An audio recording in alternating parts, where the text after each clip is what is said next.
Welcome back to the On Business podcast. With tons of experience in different industries in Canada and the United States, Danielle and Brandon give you real talk, no nonsense expert advice about running and owning successful companies. Here's your host, Danielle Jenkins and Brandon White.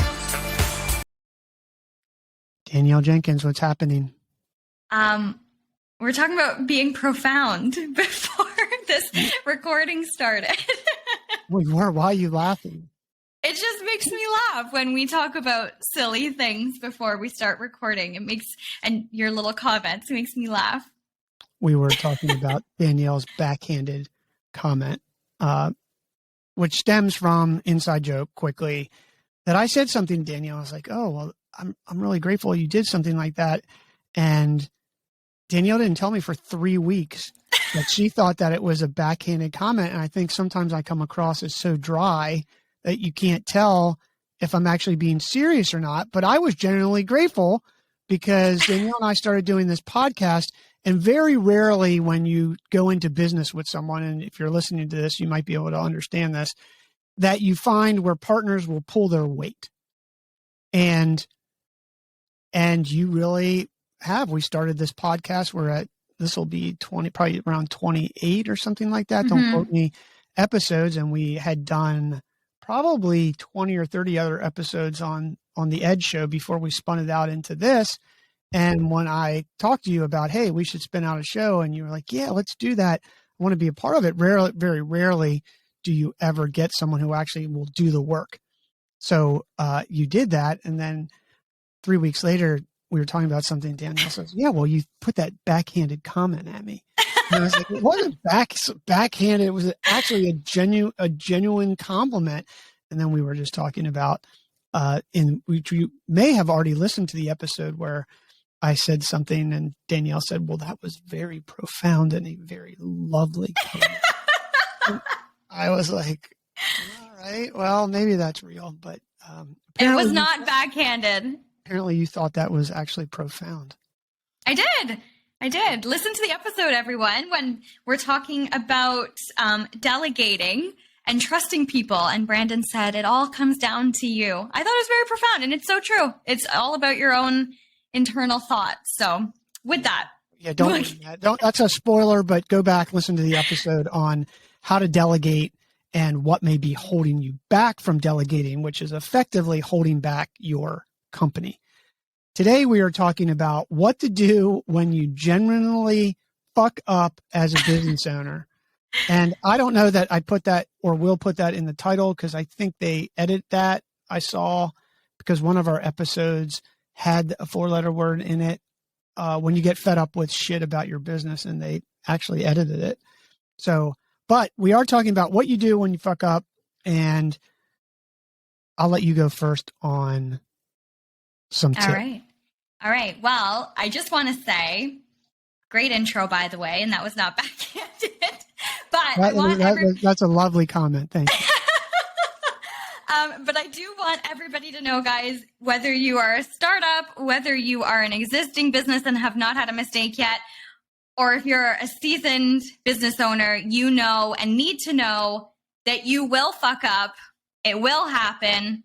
Hopefully, they will all happen as accidents and not intentional, but they will happen. And you need to know how to deal with it effectively because it will happen 1000%. And if you don't make a mistake, you're not doing something right. So, and I know that sounds a little backwards, but it's true.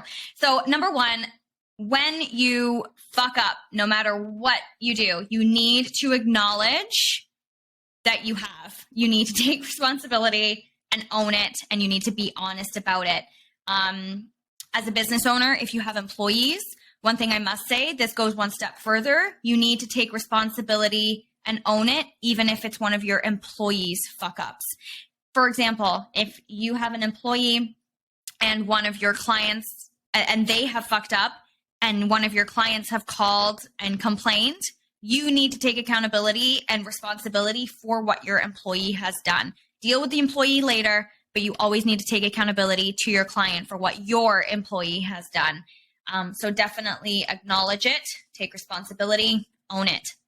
Number two, You need to evaluate the situation. What happened here? What went wrong? What could you have done to prevent it, if at all? And just see where you're at, why that went the way that it did.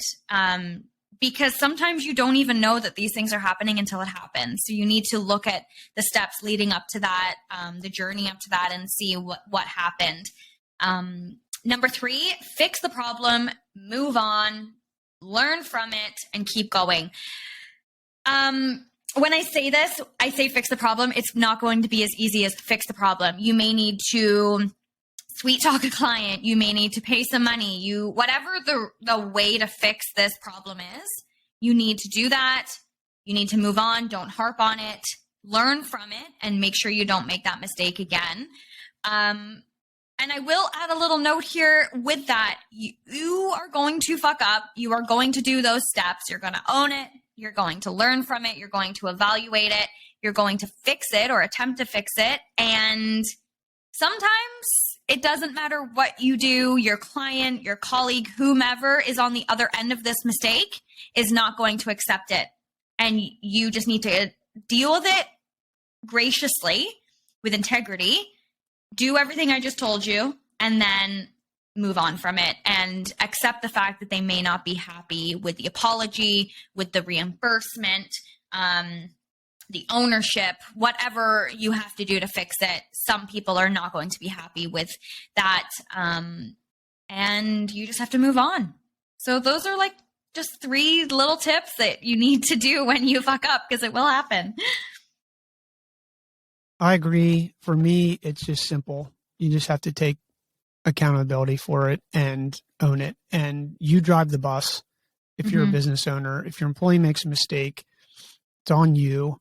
And I would offer an extreme case as an example of how this can actually work in a positive outcome for you. And that is with Jeff Bezos, was a founder, is the founder, and was the CEO of Amazon. I think he's chairman now. Had taken apparently a nude picture and sent it, and they had hacked it, and they were holding it ransom. I don't know what media outlet or person, basically saying, if you don't pay us, we are going to release this picture. Now, at first, that could seem like a catastrophic experience, and the mistake made is don't take naked pictures of yourself unless you want them to be seen online and you're going to go put them on Pornhub or something. Like, so, and assume that if it is just assume that anything digital could go public. Could go public. So the mistake is, in a lapse of judgment, he does this thing and apparently sends it to some chick, woman, lady, and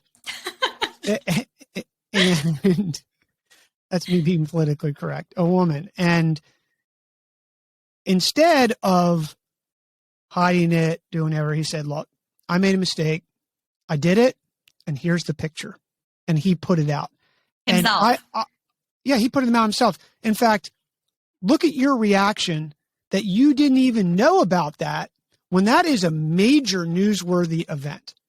But he shut that down by taking ownership of it and putting it out there, which de-escalated everything.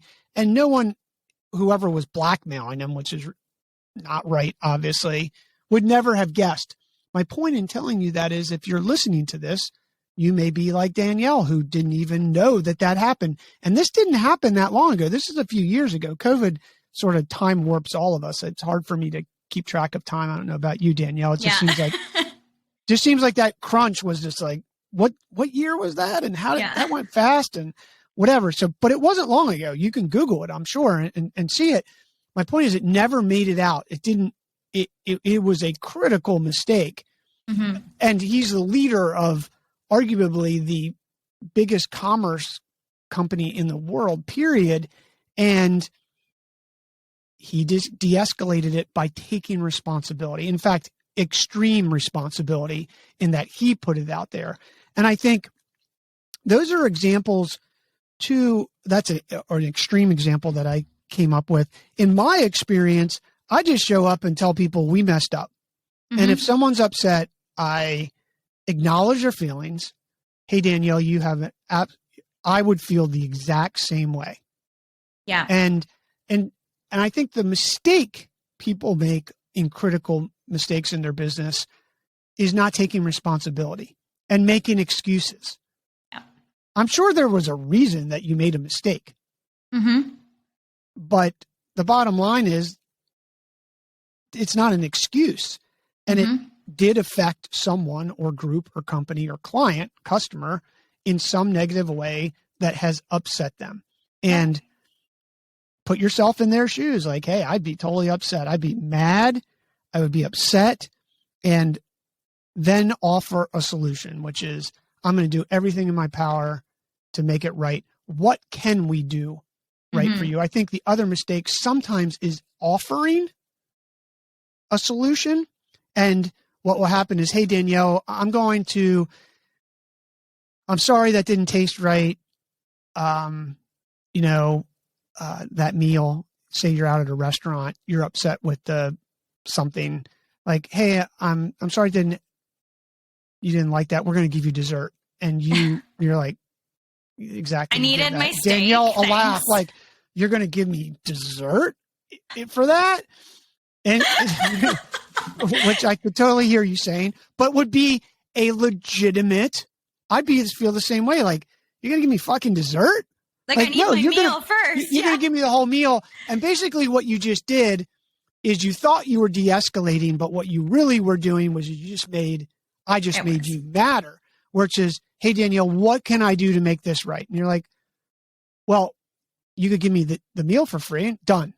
And now you've de-escalated. You've taken responsibility, which most people don't do. And you've de-escalated it because you've complied to the other person's request. Now, the other person says is some crazy request, like, that you just can't do. You'd say, hey, look, I want to be able to do that for you, but I can't do it because, we'll go broke or, whatever. But I can do this, which is a variation of that. Then usually you can do that. So I'm just talking it through here to say, if you find yourself in a crisis situation with a customer, client, or whoever it is, if it's a larger thing, then I would say go back and listen to the episode you and I did about the Google picture that cost you started getting one-star Google reviews, which was you made a mistake in the sense you didn't even know you made the mistake, but you did make a mistake by not doing the research to figure out who was in that picture with you. And, you went out and you wrote that thing on Facebook that said, hey, look, I'm sorry. I didn't realize that this is how I viewed it. And basically taking responsibility. I think when you mess up, the thing that makes people mad and that creates even a worse situation for yourself is not admitting it. I mean, we can go down the line even with everything. Politicians do it all the time, which just makes you mad. Or companies. And, when you deny it, like, hey, that we didn't do that, or that wasn't my fault, or sometimes people misdirect blame, but if you are responsible, then I think take responsibility, and it just disarms the situation and allows everyone to move forward. Because if you don't take responsibility, then you're arguing about the past. And if someone's listening and says, well, Brandon, I can't, it was a major mistake, I have to deny this. Well, I would rethink that, because eventually the truth comes out. I recently read, I don't know if this is true, they figured out who killed JFK. Eventually the truth is coming out. It's going to come out. That was an extreme example, and I don't know if it's true or not. But, U.S. government released documents that says it has seen what it believes is UFOs after it denied it so long. And here's the problem. They eventually took accountability for a mistake they made, which was hiding something that they thought they were hiding for whatever reason. And now no one trusts them. Right. Because as soon as you've opened the door to no trust, then you're in big trouble. And that's the truth in your business. Yeah. People if you take responsibility for a mistake, they'll still trust you because they trust that even when you make a mistake, that you will actually admit it. Hmm. And again, this isn't just about business. This is about in your life and people, right? It's very profound. It's a lovely statement, isn't it? But it is true that everything will be better. All relationships will be better. So that's my tip. If I sound passionate about it, I am. I will say it can be hard. It takes a lot of courage to be able to do that. But at the end of the day, I do think this comes back down to trust. Do you want people to trust your business? And people think that trusting your business is always doing it right. But doing it wrong and admitting it builds trust. Yeah, it's so true. And before we get off here, I just want to share 2 examples. So, and about how they can go in different ways and how one is great with trust and the other completely ruin the relationship. And I'll be very honest and open about this because that's what we are on here. So being a cleaning company, I have lots of staff. They're going into people's homes. We vet them. We train them. We do background checks. We insure them. We do WSIB. We do all the things to make sure that these people are stand-up people going into people's homes. So, unfortunately, you're in people's homes. Mistakes happen.